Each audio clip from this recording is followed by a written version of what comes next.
বালুরঘাট নালন্দা বিদ্যাপীঠে ছাত্র শিক্ষকদের সঙ্গে বন্দে মাতরম গাইলেন জেলা বিদ্যালয় পরিদর্শক।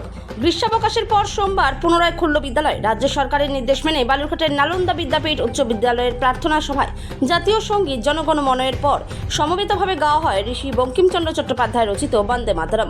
এদিন বিদ্যালয়ে উপস্থিত থেকে ছাত্রছাত্রী ও শিক্ষক শিক্ষিকাদের সঙ্গে সম্পূর্ণ গানটি গেয়ে শোনান দক্ষিণ দিনাজপুর জেলার জেলা বিদ্যালয় পরিদর্শক সুজয় কৃষ্ণ মহন্ত। তার সঙ্গে ছিলেন অপর বিদ্যালয় পরিদর্শক জ্যোতির্ময় সিনহা এবং ডিআই অফিসের কর্মী সৌরভ বাবু। গান পরিবেশনের পাশাপাশি বন্দে মাতরমের ঐতিহাসিক গুরুত্ব ও দেশপ্রেমমূলক তাৎপর্য সম্পর্কেও ছাত্রছাত্রীদের অবহিত করেন তিনি।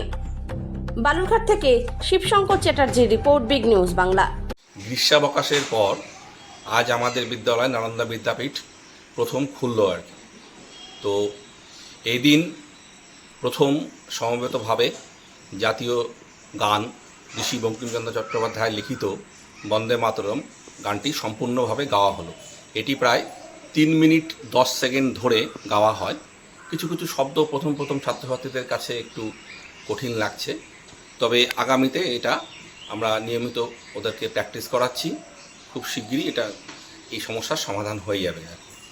তো সবথেকে আনন্দের কথা এই যে আজ আমাদের বিদ্যালয়ে মাননীয় জেলা পরিদর্শক মাধ্যমিক শিক্ষা দক্ষিণ দিনাজপুর শ্রী সুজয় কৃষ্ণ মহন্ত এবং এসআই সাহেব শ্রী জ্যোতির্ময় সিনহা এবং ডিআই অফিসের স্টাফ সৌরভ বাবু উপস্থিত ছিলেন।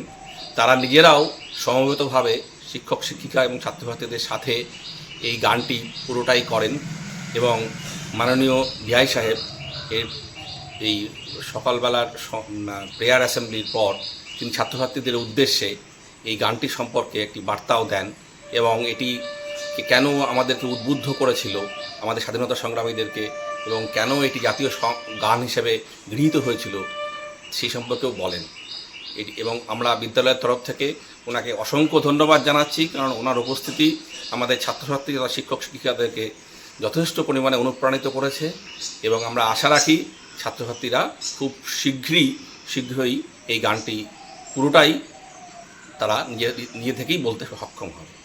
সৌমিত দাস, প্রধান শিক্ষক, বালুরঘাট নালন্দা বিদ্যাপীঠ।